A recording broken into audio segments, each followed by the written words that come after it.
Estou eu aqui, diretamente dos estúdios, montado na sala, não, no quarto da casa de meus pais, no interior de São Paulo, para tratarmos de um assunto muito importante. Nós vamos falar da Lei 13.022, de 8 de agosto de 2014. Mas afinal, do que seria essa lei? Nós falaremos da lei da Guarda Municipal, ou seja, do Estatuto Geral das Guardas Municipais. Lei básica para você que vai fazer uma prova de guarda municipal. Então fique atento que nós vamos estudar item por item. Roda a vinheta.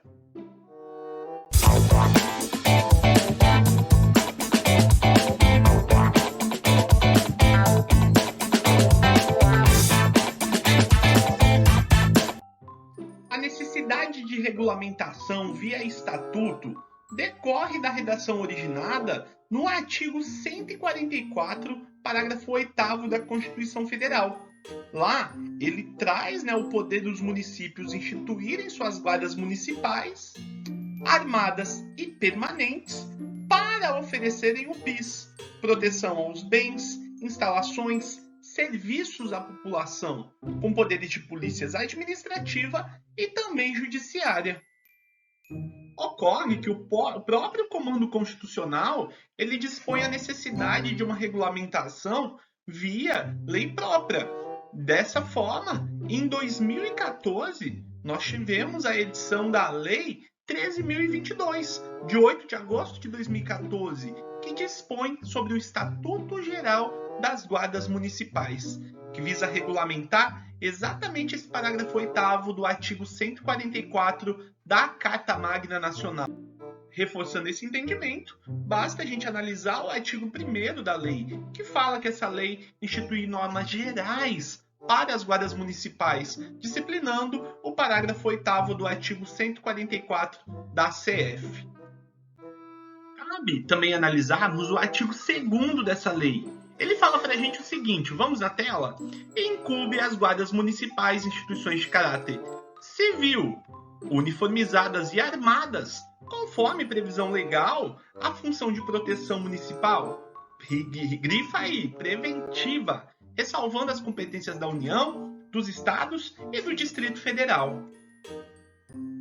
Quando ela fala de uma instituição de caráter civil, significa que a Guarda Municipal ela não é uma instituição de caráter militar. Uniformizada por quê? Porque toda a Guarda Municipal ela possui um uniforme, preferencialmente azul marinho, conforme nós vamos analisar posteriormente. E também armadas. Por que armadas? Porque justamente eles poderão ter o porte de uma determinada arma, conforme também nós iremos analisar. Além do mais, nós estamos falando que a Guarda Municipal ela decorre de uma atuação de polícia preventiva. O que significa essa atuação preventiva? Ela atua antes da ocorrência do delito. Ela atua como forma de prevenir a ocorrência do delito. Diferente do que acontece com a polícia repreensiva, que é aquela que vai atuar posteriormente. Ou seja, acontece um delito e aí entra a polícia judiciária, a polícia militar, a polícia civil, entre outras, que vai atuar porque ocorreu uma determinada situação. Essa é a principal distinção que nós temos entre ambas polícias. Por fim, não podemos deixar de destacar que deve-se respeitar as competências da União, dos Estados, do Distrito Federal e assim sucessivamente. Eu confesso que eu adoro explicar esse dispositivo. Por quê? O artigo 3º ele é um artigo muito importante e, atenção, ele tem uma incidência muito alta de cair na sua prova. Fique atento, porque pode cair na sua prova sim. Esse artigo 3º que trata de princípios, a banca examinadora ela sempre costuma trazer, ela sempre costuma exigir.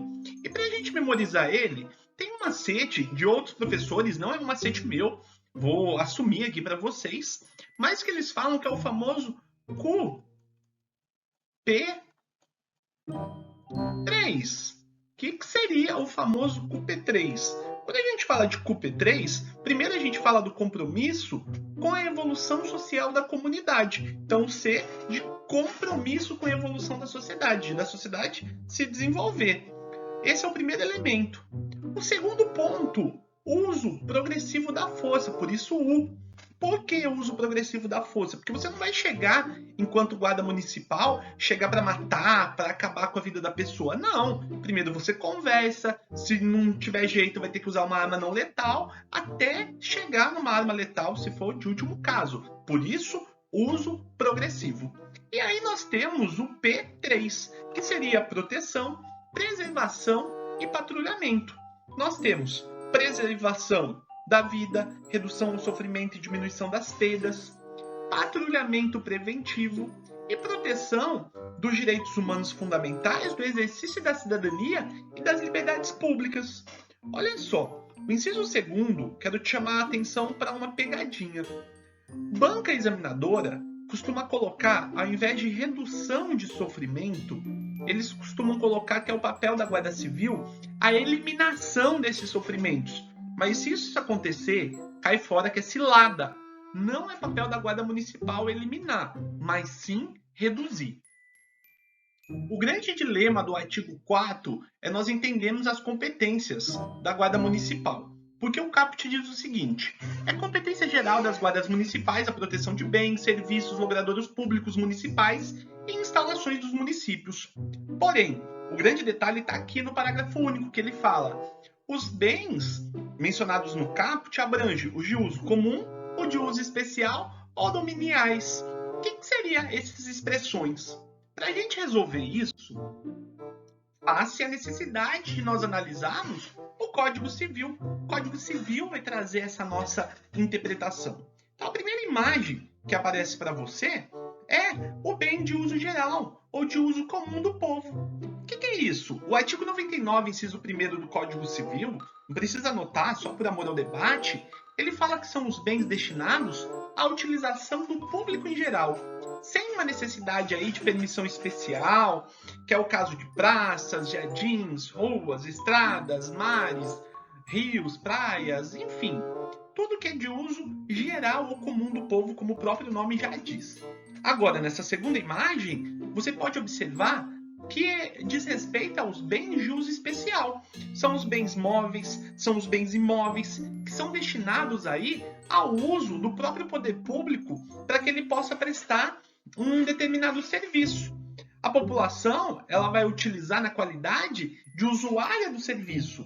Hospital, um automóvel público, uma ambulância, o fórum, a viatura da polícia, a viatura da guarda municipal. Tudo isso seria bens de uso especial. E por fim, o nosso Código Civil no artigo 99, inciso 3º, fala dos bens dominicais, tais como os bens públicos que constituem aí patrimônio público de pessoas jurídicas de direito público, como objeto de direito pessoal ou real de pessoas dessas entidades. Posso citar aqui, por exemplo, um terreno baldio. O próximo artigo, o 5º, fala das competências específicas da Guarda Municipal, respeitando as competências dos órgãos federais e estaduais. Você pode notar que os comandos são impositivos, coisas que devem ser cumpridas. Logo, zelar pelos bens, equipamentos e prédios públicos do município. Isso é óbvio, né? Guardar todos os equipamentos públicos, todos os bens. Prevenir e inibir pela presença e vigilância, bem como coibir infrações penais ou administrativas e atos infracionais que atentem contra os bens, serviços e instalações municipais. Justamente a Guarda Municipal ela tem que cuidar do município, o nome já diz. Atuar preventivamente, mais uma vez a palavra preventiva aparece para nós, e permanente no território do município, para a proteção sistêmica da população que utiliza os bens, os serviços e as instalações municipais. Colaborar de forma integrada com os órgãos de segurança pública em ações conjuntas e que contribuam com a paz social. Exemplo que eu posso mencionar aqui para você é durante a pandemia. Muitas vezes as guardas municipais elas atuaram em conjunto aí com diversas outras entidades. Colaborar com a pacificação de conflitos que seus integrantes presenciarem, atentando para o respeito aos direitos fundamentais das pessoas. Lembrando sempre que direitos fundamentais é uma garantia que na sua íntegra deve ser cumprida, observada e respeitada. Exercer a competência de trânsito para aquilo que lhe for conferido nas vias logradoras municipais, nos termos do Código de Trânsito Brasileiro, ou de forma concorrente, mediante convênio com os órgãos de trânsito estadual ou municipal. Aquele famoso multa, né? Aquele que dá multa para você, muitas vezes decorre daqui da Guarda Municipal. Proteger o patrimônio ecológico, histórico e cultural, arquitetônico e ambiental do município, inclusive adotando medidas educativas e preventivas. Cooperar com os demais órgãos de defesa civil e suas atividades, até completando aquilo que eu acabei de falar da pandemia, ele se enquadraria mais aqui do que naquele outro, que lá ele fala de segurança pública e aqui ele especificamente fala da defesa civil em suas atividades no geral, ou seja, outros órgãos da defesa civil. Interagir com a sociedade civil para a discussão de soluções de problemas e projetos locais voltados para a melhoria das condições de segurança das comunidades. Estabelecer parcerias com os órgãos estaduais e da União ou de municípios vizinhos, por meio da celebração de convênios ou consórcios com vistas aos desenvolvimentos de ações preventivas integradas. Ainda, articular-se com os órgãos municipais de políticas sociais, visando a adoção de ações interdisciplinares de segurança no município. Integrar-se com demais órgãos de poder de polícia administrativa, visando a contribuir para a normatização e fiscalização das posturas e ordenamento urbano municipal. Garantir o atendimento de ocorrências emergenciais ou prestá-lo direto e imediatamente quando se deparar com elas. Encaminhar ao delegado de polícia, diante de flagrante delito, o autor da infração, preservando o local do crime quando possível e sempre que necessário. Também temos contribuir no estudo de impacto de segurança local, conforme plano diretor municipal, por ocasião da construção de empreendimento de grande porte, desenvolver ação de prevenção primária à violência isoladamente ou em conjunto com demais órgãos na própria municipalidade, auxiliar na segurança de grandes eventos e na proteção de autoridades e dignatários, e atuar mediante ações preventivas na segurança escolar, zelando pelo entorno e participação de ações educativas com o corpo discente e docente das unidades de ensino municipal, de forma a colaborar com a implementação de cultura de paz na comunidade local. E o parágrafo único fala que no exercício de suas competências, a nossa Guarda Municipal poderá colaborar conjuntamente com os órgãos de segurança pública da União, dos Estados e do Distrito Federal, diante do comparecimento do órgão descrito no artigo 144, que foi aquele que nós falamos no começo deste vídeo, e deverá a Guarda Municipal prestar todo o apoio e continuidade para que aconteça de modo efetivo o referido atendimento. O artigo 6º, ele é muito interessante, porque ele fala para nós justamente que o município ele pode criar mediante lei. Logo, não é medida provisória, não é decreto, não é nada, é lei. A sua guarda municipal. Agora, olha que interessante, o que você precisa saber.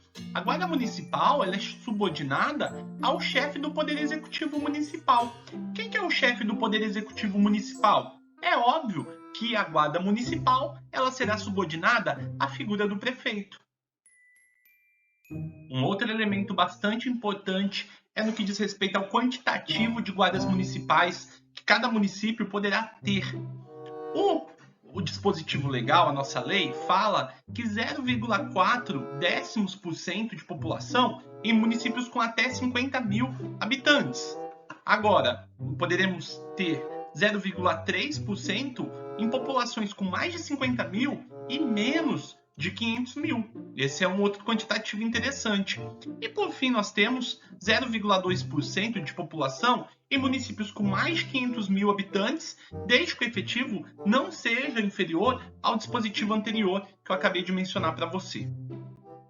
O que é município limítrofe? São os municípios que estão aí colados uns com os outros. Por exemplo, cidade de São Paulo colada com Osasco, com Mauá e assim sucessivamente. Nesses casos, mediante consórcio público, a lei autoriza a utilização recíproca da guarda municipal, Isso não acontece em São Paulo. Mas, por exemplo, poderia acontecer se houvesse esse consórcio público, onde os serviços da guarda aconteceriam de forma compartilhada. Outro elemento importante é que a nossa guarda municipal ela é formada por servidores públicos. Se são servidores públicos, são integrantes da carreira única de cargos e salários. Logo, deverão ser aprovados mediante concurso público, conforme dispositivo em lei municipal. Você, futuro guarda municipal, precisa saber os requisitos para a sua investidura. E olha que interessante, são requisitos básicos para a investidura: nacionalidade brasileira, gozo com os direitos políticos, quitação das obrigações militares e eleitorais, nível médio completo de escolaridade, idade mínima de 18 anos, aptidão física, idoneidade moral comprovada e investigação social aí perante o Poder Judiciário estadual, federal ou distrital. Deixa eu só fazer uma observação. O parágrafo desse artigo, ele fala para nós um elemento muito importante, qual seja, ele fala que poderão ser estipulados, poderão ser tratados novos requisitos. Logo, se você lê um edital falando que a idade mínima tem que ser de 21 a 35 anos, isso pode acontecer. Isso pode acontecer porque há essa autorização pela lei justamente de haver essa complementação conforme dispositivo legal. Convém ressaltar que o dispositivo de lei, no artigo 11, fala para nós que a atribuição de guarda municipal requer uma capacitação específica. Essa capacitação específica, ela acontece em consonância com a Secretaria Nacional de Segurança Pública, a famosa SENASP, do Ministério da Justiça, que serve justamente para impor essa atribuição mencionada para você. O artigo 12 fala para nós que é facultado ao município a criação de um órgão de formação, ou seja, treinamento, aperfeiçoamento. Lembrando, a palavra-chave aqui é facultado, o município não é obrigado a ter. Os municípios eles podem firmar convênios ou consorciar-se, ou seja, unir aí vários municípios mediante consórcio. E o Estado, mediante esse convênio, ele pode o quê? Ele pode manter a formação e aperfeiçoamento de modo centralizado, justamente aí assegurando a participação de municípios que estejam conveniados. Agora, olha que interessante. Isso eu chamo muito a sua atenção. Parágrafo 3º, que diz o seguinte, que não pode haver a formação de treinamento ou aperfeiçoamento junto com as forças militares. Antes dessa lei, era possível. Pós essa lei, não foi mais possível o treinamento da Guarda Municipal ocorrer com forças militares. Fique atento com essa pegadinha que pode cair na sua prova. Eu quero analisar com você o artigo 13, que fala sobre o controle interno e controle externo. O caput diz o seguinte, que o funcionamento das guardas municipais ele será acompanhado por órgãos próprios e permanentes, autônomos e com atribuições de fiscalização, investigação e auditoria. Atente-se, pessoal, esse dispositivo vai cair na sua prova. Vai cair na sua prova porque ele faz essa distinção do que nós temos aqui das formas de controle. Sobre controle interno, é aquele que é exercido justamente pela corregedoria. Então, controle interno, corregedoria. Mas quando que tem que ter corregedoria? Tem que ter corregedoria quando nós tivermos um efetivo superior a 50 guardas municipais. Ou em toda a guarda municipal, ainda que tenha menos de 50, mas que faça o uso da arma de fogo. Caso aí, essa corregedoria ela vai servir para apurar uma eventual infração disciplinar que possa acontecer. Esse é o primeiro elemento. Agora, nós falamos do controle externo, ele vai ser feito por ouvidoria. Controle externo, ouvidoria. Enquanto controle interno, corregedoria. Cuidado, porque isso é uma ótima forma da banca querer confundir, te enganar na hora da prova. Controle interno, corregedoria. Quando tem corregedoria? Quando o efetivo é superior a 50 guardas municipais ou que a guarda municipal faz uso da arma de fogo. E controle externo é exercido pela ouvidoria e aí ele serve para quê? Independente aí do número de efetivo, ele serve para examinar e encaminhar reclamações, sugestões, elogios, denúncias, analisar condutas dos agentes. Ele tem essa função muito mais branda.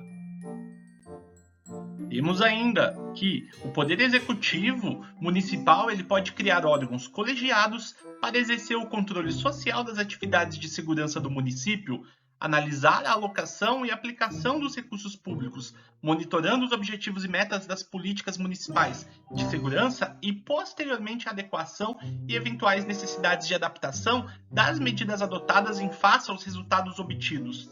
E olha que interessante esse parágrafo 2º. Os corregedores e ouvidores terão mandato cuja perda será decidida pela maioria absoluta da Câmara Municipal, fundada em ação relevante e específica prevista em lei municipal.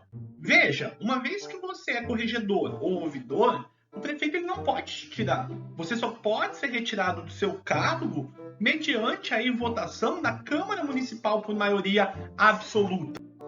Ainda nesse mesmo sentido, a lei fala que a Guarda Municipal ela terá o seu código de conduta próprio, conforme prevê a lei da Guarda Municipal. E as guardas municipais, atenção, isso eu vou ressaltar para você mais uma vez, ela não pode ficar sujeita a regulamentos de natureza militar. Ela não tem que seguir os regulamentos disciplinares de natureza militar. Os cargos em comissão das guardas municipais, eles deverão ser providos por membros efetivos do quadro de carreira dos órgãos ou entidade. Então, o que isso significa? Pode ser uma indicação do amigo do prefeito? Não, não pode. Só pode ser uma indicação para prover aí um cargo em comissão se ele já for da guarda municipal. Agora, para toda lei há uma exceção. E a exceção é o parágrafo 1º, porque ela fala o seguinte: vamos imaginar que o município ainda não tem a guarda municipal e criaram a Guarda Municipal neste ano de 2023. Logo, nos primeiros 4 anos de funcionamento, a Guarda Municipal ela vai poder sim ser dirigida por um profissional estranho ao seu quadro, mas preferencialmente que ele tenha uma formação na área de segurança ou defesa social. Lembrando que é preferencialmente e não obrigatoriamente. Isso é importante ressaltar para você não confundir, porque a banca ela adora fazer essa pegadinha de preferencialmente e obrigatoriamente, mas no caso é preferencial somente nos 4 primeiros anos. Posteriormente a isso, aí passa a ser obrigatório fazer parte, sim, do quadro efetivo de carreira. Essa é a observação. O parágrafo 2º fala para nós que para ocupar o cargo em todos os níveis de carreira da Guarda Municipal, deve ser observado o percentual mínimo para o sexo feminino, definido em lei. Hoje, o que os editais eles têm realizado em grande parte é o que? Ampla concorrência. Se tiver 20 vagas e passar 20 mulheres, as 20 mulheres vão entrar, que é uma forma justa de igualdade aí que nós temos entre homens e mulheres. E deverá ser garantida a progressão funcional de carreira em todos os níveis. Todos os níveis têm que ter a possibilidade de promoção no quadro de carreira. O STF já entendeu, ele já se posicionou que os membros da Guarda Municipal, eles têm sim direito ao quê? Ao pote de arma de fogo. Logo, é indiscutível isso. Membros das guardas municipais podem sim ter pote de arma de fogo. Agora, em razão aí de restrição médica, decisão judicial ou qualquer justificativa que adote aí a retirada desse pote, isso poderá acontecer também. Logo, esse é um elemento muito importante para a gente observar. A nossa lei dispõe que a Agência Nacional de Telecomunicações, a Anatel, ela deverá disponibilizar uma linha telefônica justamente para que seja utilizada para que a população entre em contato com a Guarda Municipal. Da mesma forma que nós temos aí o 190, nós teremos o 153 para ligar para a Guarda Municipal. E além disso também, temos que ter uma frequência exclusiva de rádio aos municípios que detenham da Guarda Municipal. Uma outra garantia trazida em lei é que é assegurada à Guarda Municipal o recolhimento à cela isolada, ou seja, uma espécie de cela especial dos demais presos. Mas atenção, isso antes da condenação definitiva. Acabou ali, teve a condenação definitiva, já era, vai para a cela comum. A estrutura hierárquica das guardas municipais, elas não podem se valer, não podem se utilizar de denominações ou graduações das forças militares, tais como títulos, uniformes, distintivos, condecorações. Então, por exemplo, eu não posso colocar na guarda municipal a titulação de subtenente, tenente, coronel. Não posso fazer essa utilização. Temos também que é reconhecida a representatividade das guardas municipais nos Conselhos Nacional de Segurança Pública, Conselho Nacional das Guardas Municipais e também no interesse dos municípios, no Conselho Nacional de Secretarias, gestores municipais de segurança pública. A lei ainda fala para nós das disposições finais do seu texto normativo. Ela fala que as guardas municipais poderão utilizar esses uniformes e equipamentos dentro de um determinado padrão, preferencialmente na cor azul marinho. Lembrando, preferencialmente, conforme eu falei para você no começo deste vídeo. E essa lei ela passa a valer da data de sua publicação e ela tem que ser aplicada em 2 anos do prazo da sua vigência.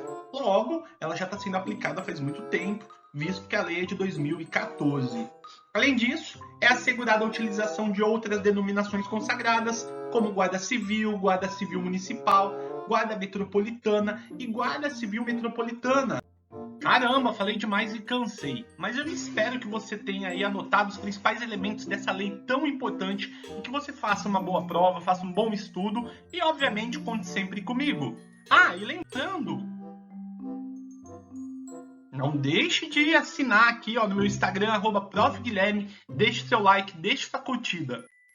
E, é claro, no meu canal no YouTube, @profguilhermedeluca. Deixe seu like, deixe seu comentário, fala de onde você está assistindo esse vídeo. É um prazer imenso estar com você. Um forte abraço e até mais!